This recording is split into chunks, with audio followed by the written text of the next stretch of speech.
Whakatailo mātou tua. Hallelujah. Mātou whaalata atu ia te oi. Wai leiso mātou malosi.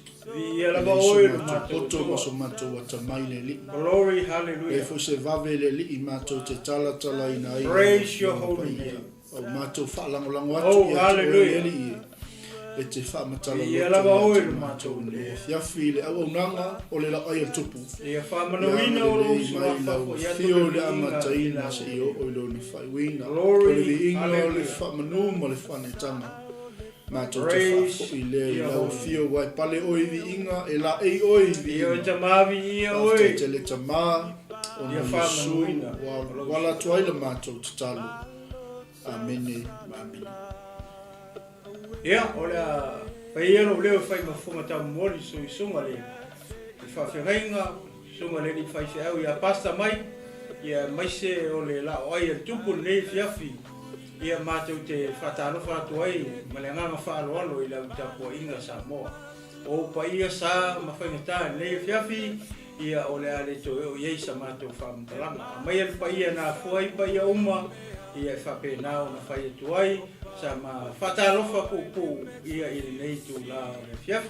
Whatalofa atu ai la i le pa ia o lau whaasausaunga Samoa. Ia i nei tu waso. Papitoas whatalofa lau whaingarua pa ia le tua. Ia o lo whapenao na stara whauto, ia tonu hao te aro nei, ia whapea tulu inga umo nei larolangi. O lo whapenao na maua mai e alo matama whanau a Samoa, ia le nei polo kalame lea o le LAOAI tupu. Ia malore soifu manuia, malore langi mama, malore whatotoa i ngā ruenga le tua. Oi le tangata o le tua, ia malo whare tua.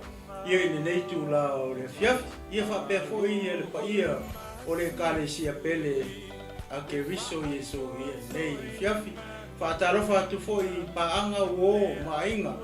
O lo whapena o na turi mata ia pele nei polo kalame ia fiafi tatas. Ia o le polo kalama lea, o le LAOAI ale tupu. Ia malo so i fo manuia malo te talo. O la te talo lea lo maua i pe i maua le malosi. Ia ma te mai e foi whapena o na whaatino atu le nei au nanga. Ia malo le so i fo manuia. Ia matu nei a manoa pasta pe ei se me te fia sau no ai. Ia pele ai foi, ale ai. Ia o le ata mai sao lo ta por kalame nei. Fiafi malenga wharoalo pasta. Whakatai le tino, whakatai fo i mo le noa, whakatai fo i mo le wharoalo. Ia o te iloa, ia o ta whaatalofa lava na jas, so matauta i malenga wharoalo. Ia, ia le tua, ia Samoa nau e sila i fo iei i lunga le screen. Nau e le tusi i male mata upu. Ia o le mata upu le sifuru walu le mua Samuelu. E foi upu mua, se i whaangata mai le foi upu e tolu sifuru oloro winga. O le chapter le po le mata upu le e tolu sifuru ona verses. Ia o lea lea ma whasoa atu ai nei fiafi. Se o tātou wawa ai fo i ma turi au puina pea. Ia meia tau o tupu o Israelu. Po whea lea o le a ngai ai e tusa mafua fuanga ai ovo lo lātou tua. Ia mate fia whaitau atu la le fo i pu mua po fo i pu lima whangata mai ai. Ia ona whapena lea ona whaasolo atu ai le mawhasoa i le nei i fiafi. Se o tātou wawa ai fo i mata le lei i le mata upu lea. Po o le a le mele ua fuafua e lea tua. Mo le isi tupu lea ua tā pena e ngai mai na te nofo ia le nofo inga po le tupu a Israelu. I le taimi lea ua i le filifilinga i ova lea tua o Israelu. E tu e sea pe ave sea. Ia le tupu mua, le tupu lea o Saulo. Mai le nofoa o le tupu o le nuu o Israelu. Ia o lea mawhaitau atua lana i fua ipu. Ia ia na wha solo atua lea a uma. Ia le tua. Ai a le uma foi. A tutoe nisi foi upo le mata upu lea. Ia ona tau puleola le lofo le tua tai au. Ia ona mai le wha mai atu ma le ngang wha alo. Ia pasta. Ta whaitau mai nei foi upu ia lima Ia. Ia tawhai tau whatasi ia. Ua uma atu ana upu ia Saulo. Ona papi maulea o le loto o Ionatana i le loto o Tavita. Ua lofa o ia te ia lawa. Ua ave Saulo te ia i le aso. Ua ia le mawhai lava ina ia toi fo i le ainga o lona tama. Ua osi Ionatana le whengainga ma Tavita. Ua lofa ia te ia pei ona lofa o ia te ia. Ua to ese fo ia Ionatana nona ofutala loa na ia te ia. Ua fo ia tuai ia Tavita malona ofutino a toa malana pelu malana au fana a toa malona fusi. Ua aluatu Tavita i mea umana awina tuai o ia e Saulo. Ua whaauta uta ilana mio ua tofia foi e Saulo e pule i au ua fia ia te ia le nuu uma a toa mau auna a Saulo. Ia, vi ia le tua i le nea fiafi a o i. O lea o le a se i o toi fo i le titi ai tua i le whai unga o le mataupo e se fulu male lima. E le manatu male i tatu nunga i le fiafi nei. E ma whai o na connect le lei mai le whai unga o le mataupo e se fulu fitu. Anga i le amatanga o le whai upu le o le mataupo le se fulu walu. Lea ua ma whai taua tuai whai upu ia. Ina ua alu Tavita e tau ma koliata. Mana tua e sau Tavita i le tongala wapi e Israelu. O tau sanga ili e le tupu ma Israelu. Se tangata e alu e tau ma koliata. Po le toa o Filistia. O ila, o le manino ia o le whai unga o le mataupu le se fulufitu. Ona e sau Tavita e makoa i le ai ma se Israelu e whaise roko. Amen. Le ai ma se Israelu e tulou sa mo le fiafi. E yeise mea i le manawa se tulou. Se tangata e toa lona loto. E alu la e kau ma le Filistia. Fas furu au, fas furu po, o ku mai koriaka i lesi ku, o le vangu. I lesi tu maunga, mavala au mai le whala potopatonga po le kempa Israelu i lesi tu. E wala au mai la i le au a toa ma le po i le fas furu au, fas furu po, o lui mai a koriaka Israelu. Sau se koa. Sau se Israelu po se sa e Peru. Sau makikau. Amalo mai a keau. O lona winga e au na atu o tangata ia au tou. Ai a fai o te manu malo o lona winga o le a fai o tou ma matau o ona. Me sau la Tavita i o le makoa i malilili le mu e o kupu. Le ma se si fefefe o tangata ona o le koa le o Filistia, le kuku me le si ku. Ia o le tala manino, o le tala malama o loa na e whalongo i nei tala. A o le ase fe au o le au mai mo e mau mai tatou tu tonu o le kalesia ke iso. E atangia mai i le umi o na ngalue o le isi tangata tu tonu o le kalesia ke iso. Anga ke le mawhai se mea. O fia tau sanga o e ngalue tonu o le kalesia ke iso. O e fia tau sanga talu o na whaolaina o e fia tau sanga talu o na e iei tu tonu o le kalesia lea. Au lea tangia mai i tangata ia. E le ai masesi e whaise mea i le loto. E le ai mase koa o tangata ia. Ngā o ngai iei tu tonu o le kongala wapi a Israelu. Au ka ngaka e kumu i ka ngaka pala ai. Tumu i tangata la kou ke le mawhaise mea. Kumu i ka ngaka whehefe. E whewhewe le vai atu i le ke leo le kamaloa. E maualunga le tamaloa. E whewhewe le whaalongo atu i le leo le tamaloa. E awala au mai le isi ku maunga. E ngolo le leo o koriaka i kokongu o le vangu. E eko le leo le kamaloa i. E whewhewe le leo. E whewhewe i le maualunga ma le tino o le tamata. Ai vai ha Tavita. Si ka mai ka vika pea ma le se fulu ma le fitu ona tausanga lona matua le kamilea. Le ngakuli mai e longa kama ma mea ai ma sawe asi le iku kaua Israelu po le hase kala. Le hase kala mai alu e va ai o uso au mai se kala. Po le ale mea uo i ele taua. Po le ale mea uo i e o uso. Po koe ona sisi o uso pere ai. Hallelujah. A le sau ka vika. Fa longo kur kai au. Koe usu ai ka malo. Kau wala au mai le siku. O le tala masani. Le tala ale ngei kama kiki. Le kala ale nei tamai tangata fou I ko kongo le kalesia. Le foko a sau ngei le kai au. Ko a kasi longa kai au kongo loko. Amen. A le o sau le fai au. Au ngi fa popole inga se loko o se kasi o Israelu. A o au o ke alu make kau mo nga filisikia le 𝚘𝚘𝚑𝚝𝚜. O ai le nga filisikia le 𝚘𝚘𝚑𝚝𝚜 nga ke fai I le tu taua ai Jehova le atua o Israelu. Nga o ngai ei kokongu o le au kau o Israelu ai la ko ke le loa lo ka ko kua. Ange sau kamai kiki. Fatoa se fulu fitu ona tau sanga lona matua. Ai sau nga ke loa le atua o Israelu. Le ala we vai e. Hallelujah. Walu e kaua. Wa upu ole. Ai ngai kamai kiki fai. Upu le tangata nga ke loa lo ngakua. Ole upu le tangata e masani lona atua.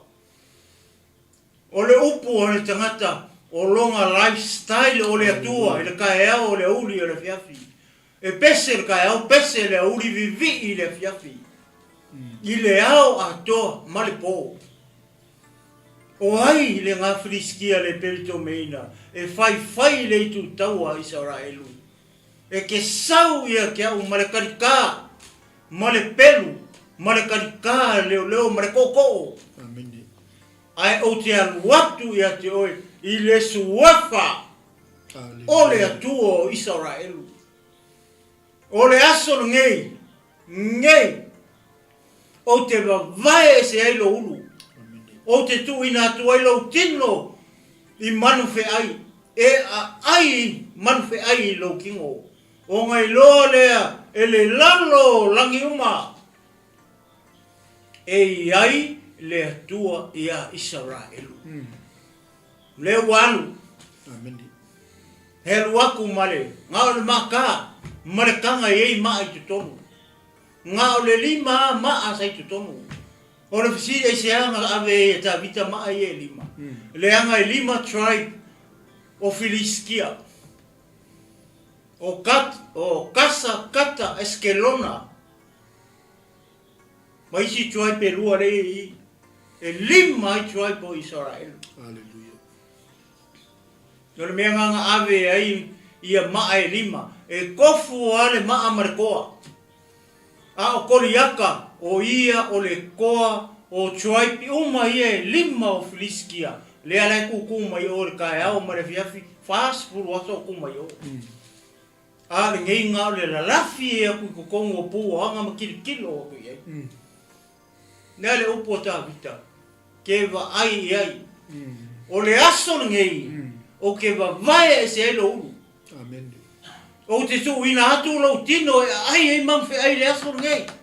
O le aso ngei. O ngei ia. O ngai loa le lalo langi uma. O le iai le atua ia Israelu. Kalamasangi. Nga nga ka ku ale ma pa le ulu al wifo I lalo la kurosa ma le ulu sei koro. Ale fa mai I lalo fa I unga le fa mai fe alo lua I ma le ulu o koliaka. Nga I ua nga sau ma ka vika le ulu. Sau ma ia I Jerusalem le ulu o koliaka le I longa lima. A le ufe sili le kupu. Se I apo. Se aluaku. Va ai po se akario ai.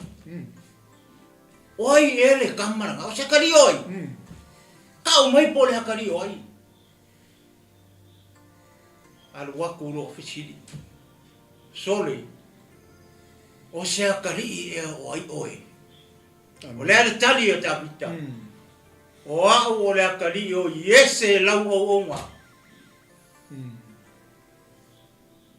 o au o le tali o yese le pete le ema o lau o onga nga uma mai a upu ia o tapita ai pipi ia kuloa ma le loto i ona tana i atavita.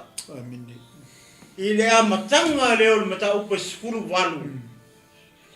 Ngā kau mai lava, oso a kuloa, mai ona tana pipi i whaakasi o la loko makawika. Pamai ngā ave, pamai ngā ia ave, ua whai le la o maosi le whea ngainga.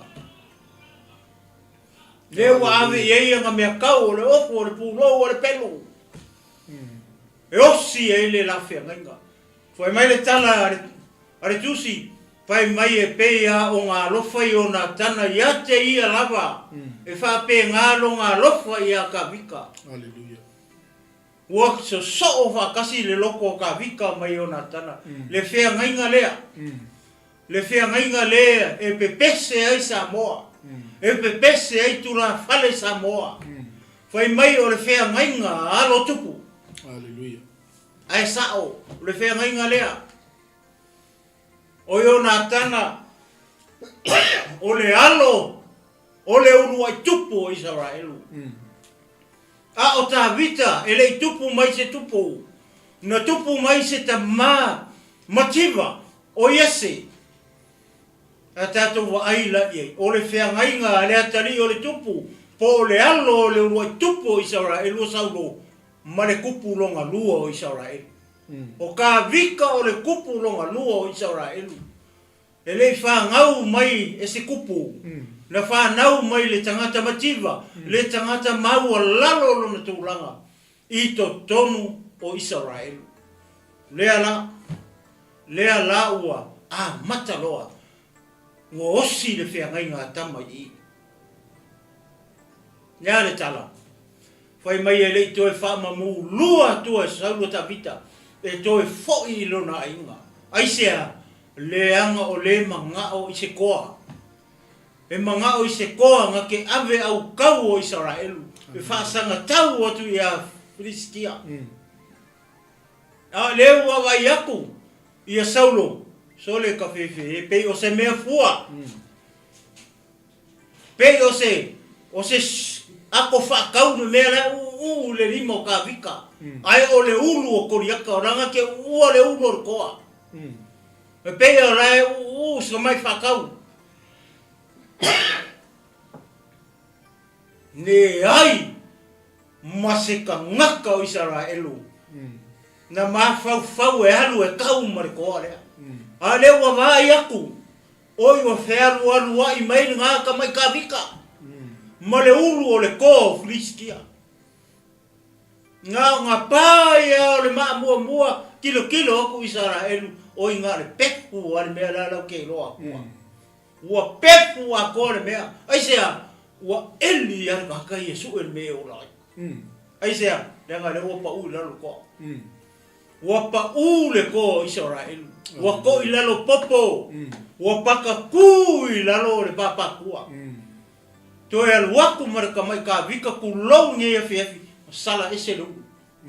Leo sau mai ia i li tonga la wapi. Le itu taua Israelu. Uma i koe anu ma ave i o. Ave i Jerusalema. Le lau mua. O sai tā masa peni a mina. Ngā o la ua ia o traipi e lua. Ngā whai mo la ua le mea ka o Jerusalema. Amen. Le ala ua whaarongo i nei e fiafi sa moa i le mea le ua tupu. Ua saso loko. Ua umanga oksi i le whea ngainga. Le ala ua tu watu. E saulo ta vita. E alu ngake wa aia au kau uma Israelu. Ai wha mai le tala le peo na mawhai tau atu iai. Wha mai ua alu ta vita. Ua wha uta lana a mio. Amen. E leo se tangata mimika. E leo se tangata ula vale valea. O le tangata poto, o le tangata whaauta-uta, o le tangata e loko maua lalo. E loko maua lalo, ai ke le loko pe hao le taimi o mai kaua ma whaala me lape. Fia maua le ngu ma le ainga sa soangi, o le kaimi le loa e ta vita o longa kaimi lea. Ai sea, le anga nga practice mai longa o ranga maranga amio, I o le onga marpea. Hallelujah. Ale whailanga karai. E peia o fasia le onga, mafuki la ngava. E whapenga umaro whainga oe. E pei whai o ngau whai le pea. E whapenga whai o ngau whai ia ki oe. Hallelujah. E ke sau ia ke au mare peru, mare kao. Mare kao leo ma mea uma. E ufi ai o kuri marau kingo. Ai o ke aluaku ia ke oe. I le suafa o Yehova le atua o Israel. Hallelujah. Oi. Oi. Lo mea le petu tome ina. Lele winga o ia mea. Kasi le upo e ave i hatatou. Ai se alenga o kako o ngu ese. E le peri tome ina i tatou. I le pao pe o Israel. O kako e peri tome o tatou roto. Hallelujah. A o Israelu. Sa fai fea ngainga ma le atua. O le aka leo le lako fea ngainga mo lako akua. O le peritome I le pau. Lea na a mata mai a apera amo le me lea. Fai mai o le sign lea. O le covenant. I le va o Israelu mai Yehova lo lato atua. O le peritome lea I le pau. E leo ka kongi Israel o ka ko tangata o nu ese e mawhai foi o ngā lau ka ko whapea Israel mai utaia. Samoa o ko tangata le peritomeina. Tau te le osi whea ngainga ma le kua le mako osi whea ngainga. Le peritome le mako ke whai I o mato tino e whai le pau. O le al peritome le ngā ka lai mai e Paulo I ngu ese. E leo le peritome le pau. Ai o le peritome o tatou loto. Sa makua sili o mawhi ngau ai le aposkolo ngu ese matangata I utaia le nga whaasala lau solo e le atua I turi manu uma e whao le laurangi. Sa makua whi ngau le melea o le peritome I le pau. Sa moa ma le kalesia ke riso e le viavingi e le o le pau tatou o kako o le nganga. Wala o ngā kako polonga ma kako kinga inga fua. E whai le mea le I le pau o ngā ua kako lokea fua. A o kako e leo le pau a o le loko. Toi whafou, toi peritome o tatou loto. Whafou o tatou loto. Lea lau o eva ai e mai whalongo I le fiafine I le mea leo ua tupu I Ia pasta tu ina atu I lau suma. Le vaenga leo o pasoa mai ima I fo ipu I e mea matanga mai o le mata upu lea. Leo o pipi I aku le loko le akari o kupu I aka vika. Osi le la whea ngainga. Whai le la whainga o. O le whea ngainga e whaava vau. Amen. Ua pipi I loko. O kama ia I. Ma le la whea ngainga le whai mai e pei lava o ngā lofa I o nā tana I ate ia e whapenga lo ngā lofa I a kawika o le lofa lea ma whai e whea ngainga re I Hallelujah. Praise the Lord I atu I ngā atu I lau sunga pasta Amen. I ele tua ni fiafi moni ma whamau ni le whasoa le ua tatu iai se tasiwa inga tā ua o le whasolongo le tatu lau ai o tupu. Ia le alau tatu iai le urua I a mataina o le tāpu sfumalvanu. Le ua osi whea ngainga tā vita mai o nā tana. Ua alofangia tā vita e o nā tana. Ia ua whai a wāo ia I le awhawhino saulo. O le matango fia me le sai whasoa I le tino. Ono le o ngā uma o ngā kali o tā vita ai pipi I mai lo mai o nā tana. e ngau fesili saulo le kangaka le ngau winga se ane fesili po se atali I o ai le tangata lea Amen.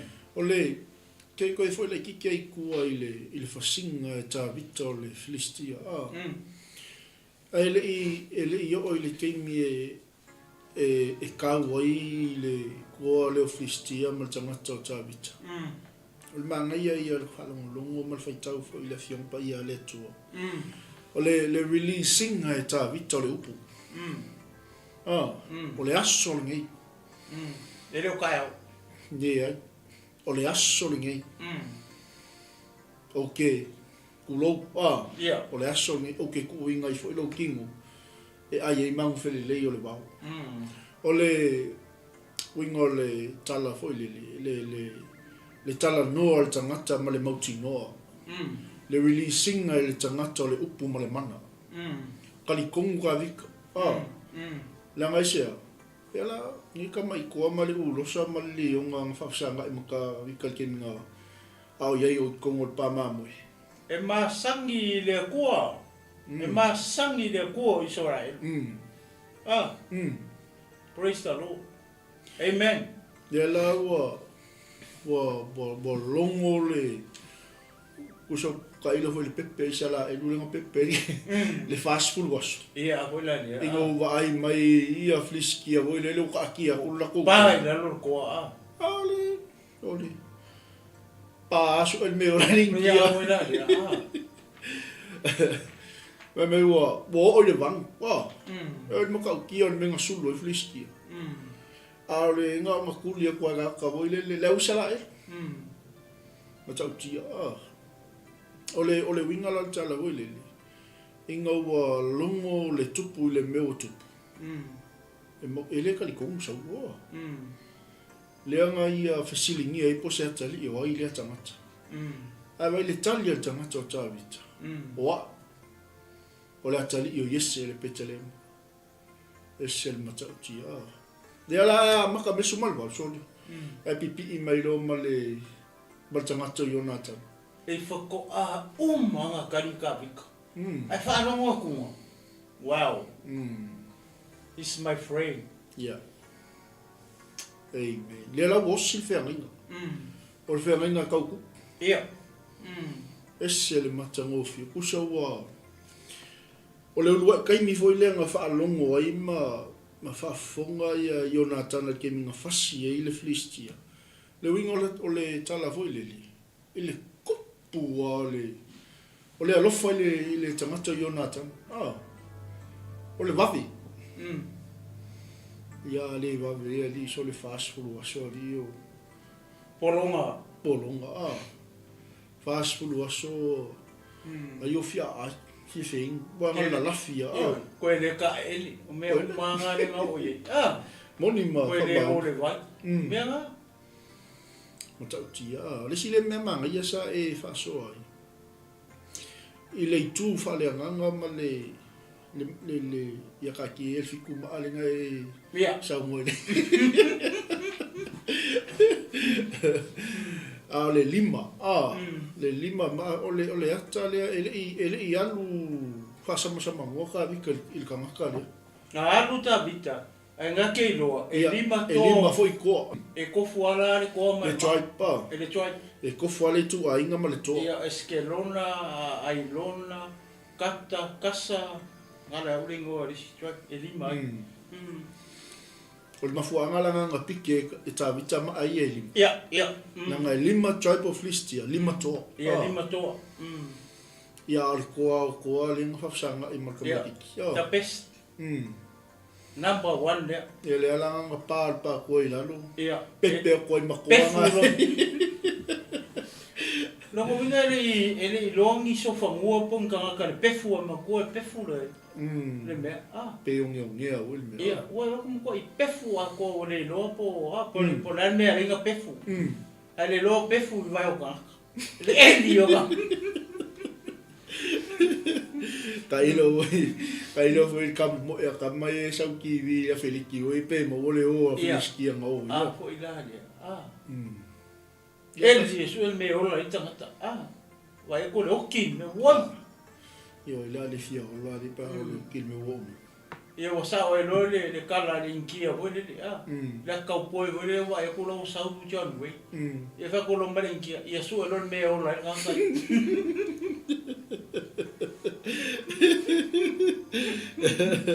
lo me o la inkia ka mai lo la I le melenga amakai e se le mana io upo la fion fa ia le tu le fe me fe upo fa Woto ese fo ia na tana lona ofu tala loa na iate ia. Ua foa i atu ai ata vita. Malona ofu tino, a toa malana pelu, malana au fana, a toa malona fusi. Ua alu atu ta vita I mea umana au wina ai o ia e saulu. Ua faa uta I lana a mio. Ua tofia foi o ia e saulu e pule I au. Ua fia ia te ia le nu uma. A toa ma au na a sauro. Leo singa al whianga I. Ngā whianga I ngā mele whai. O le si mele o tupu I pasta. Ki kilo I. O le ua whaiva I e tangata I a tāwita. Ia. A ua makua au ki al kupu. Ia. Ua makua le ai a se kupu o koe ka umai. A o le wa ai a Israelu marangu. Kasi a tangata le ua ai ai. Ngā o ka vika. Ia la fa lo ka lianga ko. Ia a foi la le. Le anga o ka vika le fasi. E le me manga o tala le na ka o mai. E le on ta fa tele mai la o ma ka kaimi ia. Ia foi po ono me maria le tupu I. Ono fitu walu. Ua mai la tau ina ua foi mai tā vita nai le fasinga o Filistia. Amen. Ono atu ai leo fafine mai ai umo Israelu wa pipesi. Masisiva e whaftaia I le tupu o salu. Ma topa, ma le oli, ma apa tangi. Ua langi fetali ia e whafine ia la tau siva. Ua whaiane, ua whasia e saulo ana to afe. Ao tā vita ana se fulu afe. Ua ita tele ai salu. Ua leanga ia te ia upu. Ua whaiane, ua la tu watu ia tā vita o se fulu afe. Au, ua tu mai ia te au na afe. Ua toi lava o na ave ia te ia o le malo. Na afua mai lea lava aso. O na lama o saulo ia tā vita. O le mera le o kupu bas. Ia. Lea lau o fo I mai le kukaua. Leo o mai I Jerusalema. Ai makua ka vika le Samuelu. Ia. Ai sea. Lea ngā ka vika ngā o ki e friskia. Ia. E le la se mea o le a ave fu e ka vika le ulu o koriaka isis. Lea ngā o ia le ngā alu sau mai. Ia. E o mai la le tupu makua le mo mai le kupu. Ia. O le sau I mata vita ma le kukaua Israel. O la la sa waka vika ma o mai le ulu. Ia. Kei kulou o Poi leo kupu. O le mea lau o tupu, whai mai, uo mai. O mai whawhinga o Israelu, o mai tribing e sifulurua. Mankora kaimi lea, o lai kasi kupu. Ia. E le spili kinga e lea kua ngu. Moni ma whamau. Le kaimi lea. Lea lau o uma, a leo saulo, leo o wha au le kupu longa lua o ka vika. A lea ia. A lea ia le kupu, lea ngau lai ola. Ia. Kusana o le mele ka ke kala ngoai. Ma wha so solo pele tamatau. Se ia o le kaimi e remove e se ia le kua kupu lea. O le tupu, e leo ko ise mamalu ia saulo. O le tangata leo e le mamalu, leo e a ka vika. Leo e a ka vika le mamalu lea. Le mamalu lea ngā fua mai le aso le ngā ruai kaua. Amen. O lea lau o mai o fo I mai Jerusalema o mangu malo o Israelu ia Filistia. A lea lau o mai lo whawhingi o Israelu ma. O mai loa lama le pese. O le pese la le lenga ika I lo kupu. Ia. Ia ale I kau e whei leo whawhingi. Io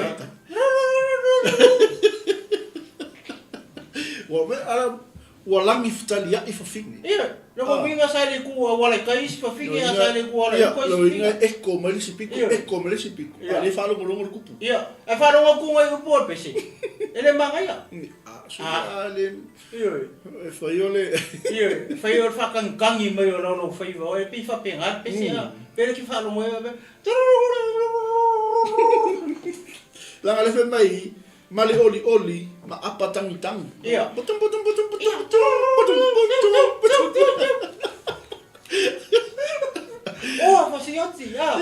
E saulo na o le afe. A o ta vita. So mera desi. A o ta vita ya. Se pulu. Ting, ting. Ya le kai foi lali. Ya vafe. Ta longo kunga mo ke le o le se mal fa. Anga fa maka o saulo le saulo ngona. E ke o so la lo mala o so fa ngo pe ke pe. O ke la kom so fa ngo mau mo. Ma uma ko fa finge e pepe se mai. La kinga me so. Ya la vafe. A lang ole. O se tala fa nono. Ya. Wole ai se mamalu o le atua. Aleluia. Wa ese le anganga o le atua. Mene. Me wa ile. Makua I ese ko inga pepese o se sipa ma pepese o le fai mai. O le aso area. Nga makai o nga. Lama. E saulo ka vika. Wow. E vai lai me kupu ganga ko wole io. Nga meleanga. Le ise mele le ye ko. Nga le ika. Ia. Nga le kaula malama. Fa se tangata. Ia. O la me le wala malama ia saulo ia ka vika vei. Le wala malama fa sioki. Ale no fast food aso o la lafi le ngu. Le ka ele le ngu. Ia, apa la. Ele ya do fa sioki. Ia, e fa ia me ale ka ele ngu.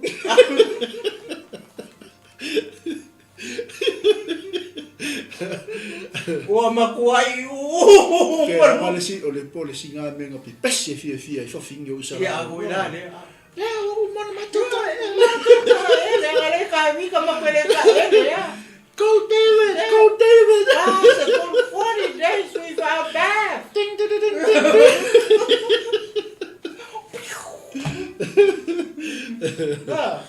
yo ngai lo pong si o pong ale pese ta ino ole mata polo pas bulu aso mata uteneta ele ona oe wa paki oe pi kali mai paki Aleluia. Aleluia na oti ya o ina lo kupo yupu wapenga Apemer kupu. Oh Yahweh. Oh my gosh. Ava metala tuspa ia waleanga ia upu yate ia. Ya ba ai kai. Waleanga upu bes. Kau kele ilo aku pe. Alai pese mama ngai finge ia. Iyo. Ole manu malo. Iyo, mang malo. Koe mama upu la ko pesi. Toi mama ora tu tino. Wo mangka ele.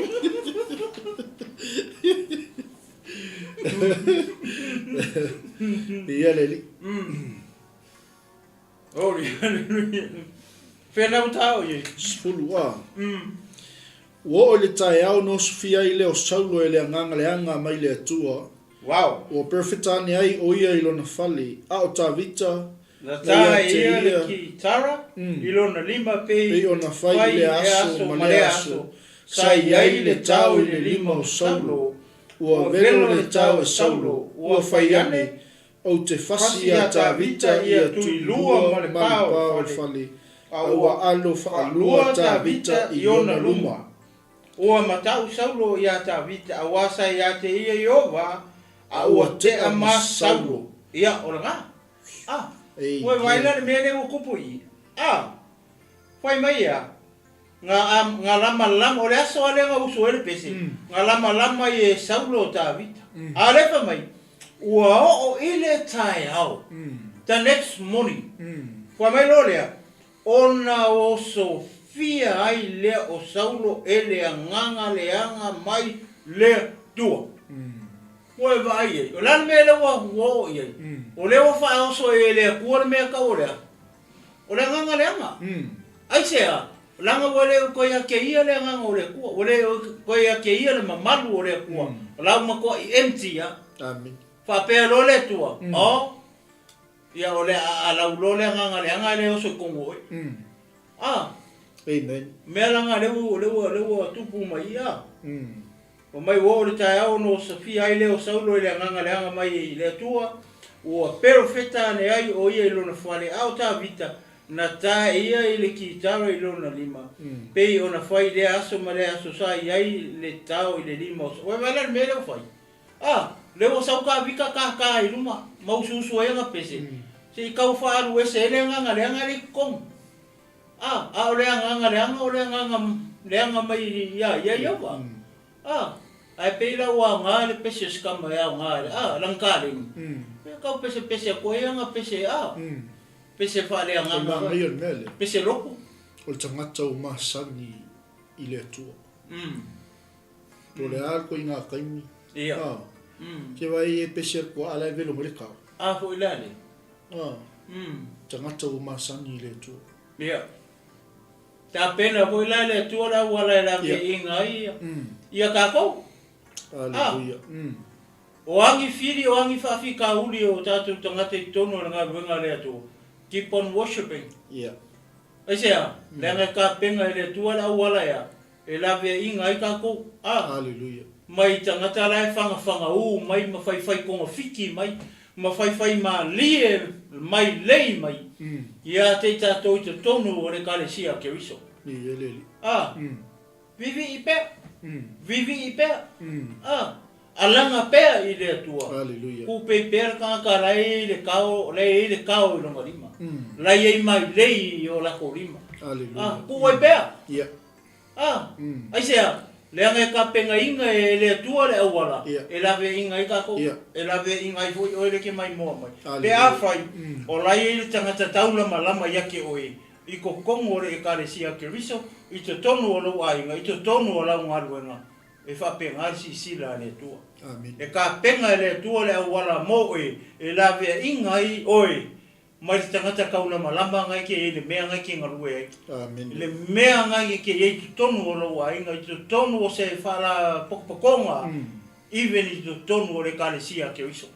Amen. O le ata umanga o mea le kupui. Amen. Dewa e la e pese aku a. Ala wa leva nga whanga pengei mai o kuri mangu a. La e tia, langa lawo nga lama na masi kai me oki e tangata le. Ai ngalo ia sauro. O le wha unga renga ia. Lawo ia ka vika. O le mea nga e fiu o ia kaufasi oki ka vika. Ai ngalo ia sauro. O lawo ia ka vika le wha unga. E reo ko ia le wha unga. Pau o le mea ia ke ia. Lama ko ai kumu wale loko i asa kangi manga mea. Aisea, langa rawa ngofo isa kangi kongo ronga roko. Ia leli. Nga o mea leanga la mea rema kawhau i. E fiu la kanka mio leanga kamwhai oki. E fasioti di tangata reiri wha unga. Nga kele mawhai a. O se haoa onga le mo kako ke wisiano. Le tino ke riso mare kare sia Yesu le fiafingi. Ia kako makahala i mea. Ia. Aua e ke kau mawhai e fasioti di tangata. Ngai e le wha unga le atua. Amen. O le ala mea ka vika whai di tangata le. Inga ua maua aku, lai kongo le anga. La ua malanga uo. Ale whawai langa uo, mare kao. Kasi ara kuku i aki lalo palpala. Oki ngaka le kau na malama ya. O le haka langa vi. Aua. Aua ne i o lo lima di tangata o whauina e le atua. Kupepea. E alua o ki se kaua. Nga kau ngu. I nga kau ngu. Ele io i hei le lima o ta vita i a sauro. Ai se aleanga o le tangata ua whauina e le atua. Ale alanga me le whai i. Le o kama whai fasioki ka vika lailonga lima le kau. Ai ngalo ia o ka vika ua umanga whau e le atua. Laia ka vika le whau unga lea sa ia ia. Leo alu ese mai ia. Lau o mauru ia ka vika. Ai ulu fale mai lo sa kangi kongo o longa roko. O le ase o onga i le mea mo kako. Ia marama mai tato umaritino ke wiso. Mo le au whakua. Mo le au pele, mo le au pa ia le atua. Kako kau mau ma me whape. Kako ke whaia i o kako uso i te tonu o le ekalesia ke wiso. Ia pe o se au le toi whapupu aku. Pasta i le vaenga le. Ia le tua. Ia le tua. Amene. Te lola whapau mai i ta posuma walu. Ia le tua. Ia ono o ia tato pokala me fatulanga ina. Ia mai lea taimi. Ia ai malo. Ia le tua. Taimi. Ia tato te whaitau le upo le li. Mo tato whetofai ma tato whasoa. ia au mai e tu ia maua se vi ingoleli ia ia sili ona mai a te tatou melea au tatou te popole ie lama mai a te tatou au tatou te popole le fili le ale mea le mana o mia e le tua te mili nei le fai ka vika ma sangi malua tua ia ele lei malua tua ia so uma o ngā alea e ke a ngai ale me te a ngai ai e ke alu i lo whawhainga luenga, e ke alu i lea onga, e ke alu i kongo lo kampangi, o whea lava e a wina i o le tua. Pe iai ale whili ngā waka penga i le tua le au wala. Lo la ina. Amene. Praise the Lord. Aia e le lei maloa tua. Amen. Ia e masani maloa tua. E whaaluanga velo ka, whaaluanga. E tatala e le tua lau ai whaaleanganga. E tatala e le tua lau tautala whaaleanganga. E tatala e le tua lau whaalongo. E tatala e le tua lau loto. Pea tatou masani maia. Hallelujah. Praise the Lord. Maka mai le whiangainga. I lau walongo le tangata o Ionatana. O nā alofa ngia leo ta vita e Ionatana. Ia wa uma mosi whiangainga tautupo. Lewa uma o na pepese whawhine Israelu. Aisea, ono le manu malo. Wo manu malo le tūtau o Israelu. Mafua aisea, tangata e masani lona atua. Hallelujah. Ia, ole whai wina nā tātou pokalame, ole LAOAI tupu. Ia, mo i tātou ne whoia whiawhi, ia e tui nā tuloa, ia i le sunga e le tinu mo le whai wina. Ia, ole tātou pokalame ma le ngang whaaloalo. Ia, malo le tapua i ni tu la reaso, e te tunua ia o e maua se whaalumanga whaleanganga ni e whiawhi, ia e ta oso ina i pēr, ia alo finangalo malo loto ia nei tu la reaso. E manato o le whakata mai i tātou mata upo ono o le tātou taimi, te mau foi se so le lama ta upo atai au ia ka tātou au ia. Ia le rofa maleanga le lei o le tua, au le taimi ia o le wha i wina i tātou se talo. Ia, ia vai le tua no mātou tamā. Amen. Whaftai mo la upu, o le upu mo i mātou uma. O le upu mo le tine o kewiso. Le ni iero mātou atua whaftai. Ia la fo ia tua nganga pa ia i launga ruenga mai ea. I te whaatoa le ngā ruenga le tangata. Ia whamalamalama lau upu i ai o whinangalo maloto. Ai mai se fo i o le o atua i tonu maota malawa matulu i ngā umo nei larurangi. Alo whapena o na awhiwhi o nei o mātou tangata i lea i tafa, ma lea tafa o nei larurangi. Ia o i atu i ai lau upu i nei whiau. Te maa whaftai mo lau upu whamanuia a pasta maika me se fo i o nei o nanga. Whamanuia nei e kalesia, le tangata o le atua marona whalitua. Ai le ngata i lea, ia o au na mo lato whalitua le tino ke riso le nei whiawhi tama. Ia i ai o lau whamanuianga, ma lau whamalolonga i o tangata ma lau e kalesia. Wō mai e masani. E le foifua lau upu nei whiawhi tama. Pa i atu i ai lau whamalolonga. Nei e o mata uso matua whawhine i lea li. Ai mese o le tino ke riso. O mapaanga mainga ro mātou atua. E whamanuia nei whiawhi. Se upu o le tau tamari i lau whaafonga tama. Whamangalo mai i ma ua o ai fo ia tu me uma i lau o fio ina ia vi ai o nei masa uma o atu le whau la. Ono Yesu. Amen. Amen. Amen. Amen.